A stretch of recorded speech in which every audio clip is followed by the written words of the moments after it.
अस्सलामु अलैकुम and good morning my dear brother and sisters. मैं उम्मीद करता हूं कि आप सब लोग खैरियत से होंगे। अच्छा दोस्तों, आज हम आपसे आपसे ना एक छोटा सा टेस्ट लेंगे। उसमें आपने ये बताना है, खाली जगह होंगी, उसमें आपने बताना है इन अन और आउफ, कौन सा करेक्ट प्रेपोजिशन जो है वो उसके अंदर लगेगा, वो आपने प्लीज बताना है। यहाँ पे खाली जगह लिखी जाएगी और तीनों में से एक जो करेक्ट आंसर होगा वो आपने बताना है। यहाँ में मैं ये बता दूं कि ये शप्राख बाउश्तानी के क्वेश्चंस होते हैं जो कि एग्जाम में अक्सर क्या लाजमी आते हैं। खास तौर पे अगर आप टेल के स्टूडेंट हैं तो आप याद रखिए, उसमें 20 क्वेश्चन जो होते हैं वो लाजमी आते हैं। इसी तरह डेटा सेट में भी आते हैं, तो इस तरह ये आपके लिए जानने बहुत जरूरी है। अच्छा, ये टेस्ट शुरू करने से पहले मैं वेरी शॉर्टली ये बताना चाहता हूं कि ये तमाम चीजें जो टेस्ट अभी आप करने जा रहे हैं, ये तमाम चीजें और पूरा B1 का कोर्स आप 4 जर्मन केसेस के साथ सीख सकते हैं। अगर आप इस बात से एग्री करेंगे कि नॉमिना जर्मन जुबान में टोटल 4 जर्मन केसेस हैं, नॉमिनेटिव, अक्यूजेटिव, दाटिव और गेनिटिव। अगर आप ये सीख लेते हैं तो मैं कहता हूं कि आप कभी बंदा जर्मन जुबान की ग्रामर में कभी फेल नहीं हो सकता, कभी भी फेल नहीं हो सकता। ठीक है, और इस तरह फिर आप B1 भी, बल्कि ये 4 जर्मन केसेस ही B1 का सिलेबस है। समझा रही बात आपको? तो आप ये 4 जर्मन केसेस हमारे इसी यूट्यूब चैनल के ऊपर एक प्लेलिस्ट है, उसको प्लीज नोट कर लें। 100 डेज के नाम से वो प्लेलिस्ट है। ठीक है, उसमें B1 मुकम्मल हो चुका है और मैं ये बताना चाहता हूं कि उसमें हमने आगे फर्दर B2 भी शुरू करवा दिया है। ठीक है जी, ओके। तो उसके 90 प्लस 90 यानी कि 90 से ऊपर लेसन अपलोड हो चुके हैं।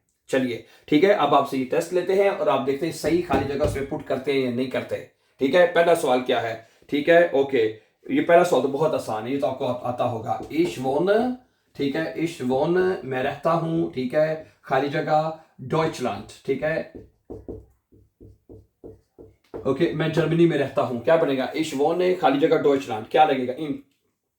इन आएगी। ये तो बहुत आसान था। ठीक है, पहला क्वेश्चन तो बड़ा इजी था। इश वोन इन डॉइचलैंड, मैं जर्मनी में रहता हूं। ठीक है, ओके।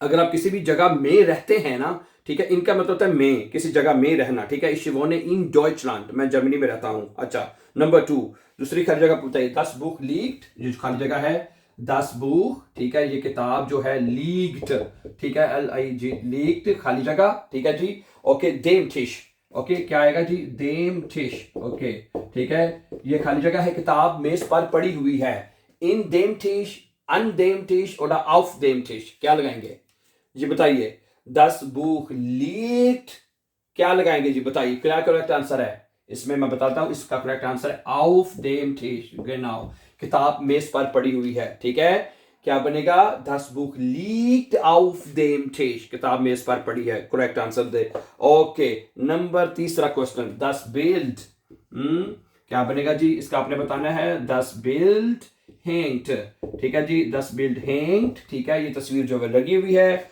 ठीक है, खाली जगह देयर वांट, खाली जगह देयर वांट, ठीक है। अच्छा, ओके, इसका जवाब बताने से पहले अगर आप हमारे चैनल पर नए हैं और आप इजी और फास्ट जर्मन सीखना चाहते हो तो नीचे चैनल का जो सब्सक्राइब का बटन वो दबा दें ताकि आने वाले लेसन्स आपको टाइमली मिलते रहें डियर ब्रदर्स एंड सिस्टर्स। ठीक है, तो क्या बनेगा? 10 build hanged in there want, on there want और आउफ देयर वांट, क्या लगाएंगे? 1 सेकंड का टाइम आप सोच लें, बता दें कि जी हाँ जी ये करेक्ट आंसर है जी। इसका करेक्ट आंसर है अन देयर वांट। गुड है, 10 build hanged on there want, तस्वीर जो है वो दीवार पर लगी हुई है। गुड। उसके बाद है नेक्स्ट क्वेश्चन। वी आर फॉरन, ये क्वेश्चन भी बड़ा इजी है, ये भी करेक्ट होना चाहिए। ठीक है जी, वी आर फॉरन, ठीक है जी, हम जा रहे हैं। ओके, खाली जगह दिशवाइस, खाली जगह, ठीक है, दिशवाइस, ठीक है, हम श्वाइस जा रहे हैं, ठीक है, यानी स्विस जा रहे हैं। तो क्या बनेगा?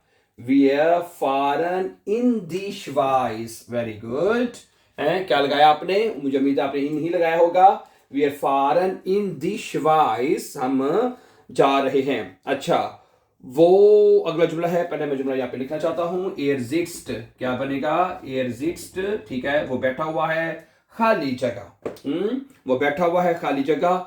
देम स्टूल, देम स्टूल, क्या लगाएंगे आप इसमें से? बताइए। हाँ जी, एग्जिस्ट, खाली जगह, देम स्टूल, वो कुर्सी पर बैठा हुआ है। In them stool, on them stool और आउफ देम स्टूल जी। एग्जिस्ट आउफ देम स्टूल, वो कुर्सी पर बैठा हुआ है।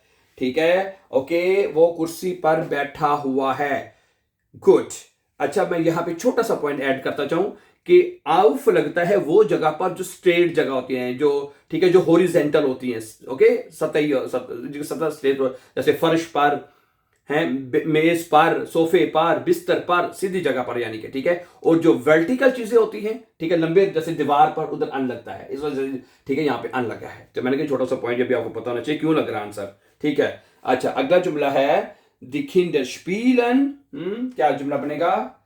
दी किंडर, ओके, दी किंडर, ओके, स्पीलन, बच्चे खेल रहे हैं, बच्चे खेल रहे हैं, खाली जगह, ठीक है, ओके, ओके, देम गार्टन, देम गार्टन, बच्चे बाग में खेल रहे हैं, बच्चे बाग में खेल रहे हैं। क्या जुमला बनेगा इसमें? देखें, Die Kinder spielen, बच्चे खेल रहे हैं, खाली जगह, देम गार्टन, इन गार्टन, अन गार्टन, auf गार्टन, इन देम गार्टन, क्या बनेगा? इन देम गार्टन, ठीक है। अब यहां पे एक छोटा सा बात नोट कर लें, समटाइम ऐसा होता है, बल्कि मोस्टली ऐसा ही होता है कि हम ना देम का एम जो है ना वो लिख देते हैं इसके साथ, इसको कर देते हैं इम गार्टन, है, ये भी याद रखिएगा, है, दी किंडर स्पीलन इम गार्टन। अगर हम आर्टिकल देम का जो एम है वो उठा के इसके साथ, इनके साथ जोड़ देते हैं तो ये बन जाता है इम, और फिर आर्टिकल लगाने की जरूरत नहीं है। अगर आपने इन लगाया तो फिर आगे साथ आपको आर्टिकल लगाना पड़ेगा,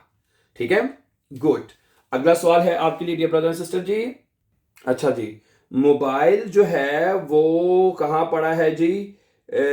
बिस्तर पर पड़ा है, मोबाइल बिस्तर पर पड़ा है, तो क्या बनेगा? दस हैंडी। हाँ जी, क्या जुमला बनेगा जी? दस हैंडी है जी, ये मोबाइल जो है लीक्ड, पड़ा हुआ है, ठीक है, कहां पड़ा है? खाली जगह, हाँ जी, ओके, देम बैट, देम बैट, देम बैट, ठीक है, बिस्तर पर पड़ा है, ठीक है, तो क्या लगेगा? In them bat, on them bat और आउफ देम बैट, क्या लगाएंगे?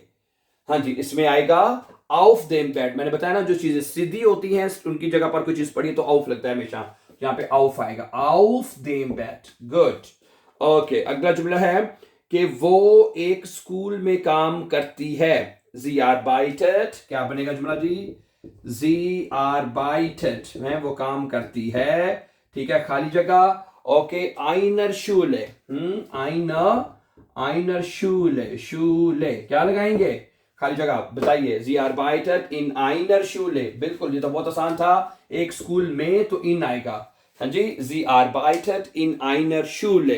अच्छा जी, मैं बस स्टॉप पर इंतजार कर रहा हूं, मैं बस स्टॉप पर इंतजार कर रहा हूं, क्या बनेगा? ich warte, ich warte, मैं इंतजार कर रहा हूं, खाली जगह, ठीक है जी, okay, der Bushaltestelle, der Bushaltestelle, Bushaltestelle, Bushaltestelle, मैं बस स्टॉप पर इंतजार कर रहा हूं, क्या लगेगा? in der Bushaltestelle, an der Bushaltestelle oder auf der Bushaltestelle, क्या लगाएंगे? बताइए, यस प्लीज, ये लगेगा आपका an der Bushaltestelle, गुड, ठीक है। अगर आप किसी जगह पर इंतजार कर रहे हैं तो अन लगता है। अब यहां पे एक और बात भी है, अगर आप किसी का इंतजार कर रहे हैं, जैसे कि मैं तुम्हारा इंतजार कर रहा हूं, तो ये फिर क्या बनेगा? देखें, मैं तुम्हारा इंतजार कर रहा हूं, ich warte auf dich, है। अब यहाँ पे किसी का इंतजार हो रहा है, किसी का इंतजार हो रहा है, तो फिर यहां पे क्या लगेगा? फिर यहां पे auf लगेगा, ich warte auf dich, समझ आ रही है? तो ये भी याद रखें कि वार्टन वर्ब के साथ हमें कभी अन लगता है और कभी auf लगता है, ओके। अगर आप किसी जगह पर इंतजार कर रहे हैं तो अन लगता है, किसी के लिए इंतजार कर रहे हैं तो ऑफ लगता है। ये मैंने तुझे पहले इसके ऊपर लेसन भी अपलोड किया था, अन और ऑफ का ना, अब मुझे अभी तक को याद होगा, ओके। उसके बाद है के वो वाइट, जैसे कि मैं कर रहा हूं, मैं व्हाइट बोर्ड पर लिख रहा हूं, मैं व्हाइट बोर्ड पर लिख रहा हूं, क्या बनेगा? इश शराइबे, है, ये जो मत देखिए क्या बनेगा जी? इश शराइबे, ठीक है जी, मैं लिख रहा हूं, इश शराइबे, मैं लिख रहा हूं, खाली जगह, देर ठाफिल, है, देर ठाफिल, है, बताएं क्या लगाएंगे? मैं व्हाइट बोर्ड पर लिख रहा हूं, है, क्या जुमला बनेगा? इन देर ठाफिल, अन देर ठाफिल और आउफ देर ठाफिल, क्या लगाएंगे इसमें से, तीनों में से जी? इश शराइबे अन देर ठाफिल, जी, अगर आपने अन लगाया तो करेक्ट आंसर है, ठीक है। Okay, so thank you very much for watching my dear brother sisters. तो ये टेस्ट था छोटा सा आपका, मुझे उम्मीद है कि आप बताइएगा कमेंट में कितने आपके क्वेश्चन ठीक हुए हैं। और दूसरी बात, जैसे मैंने लेसन के शुरू में कहा था कि for German cases is a complete German grammar course my dear brother sisters which you can watch and learn with us on this YouTube channel. And the playlist please note टीरनजी note कर लें, 100 days के नाम से वो play list है जिसमें आप जाके एक सीक्वेंस के साथ तमाम ये फॉर जर्मन केसेस वॉच कर सकते हैं। Have a nice time and take care dear friends.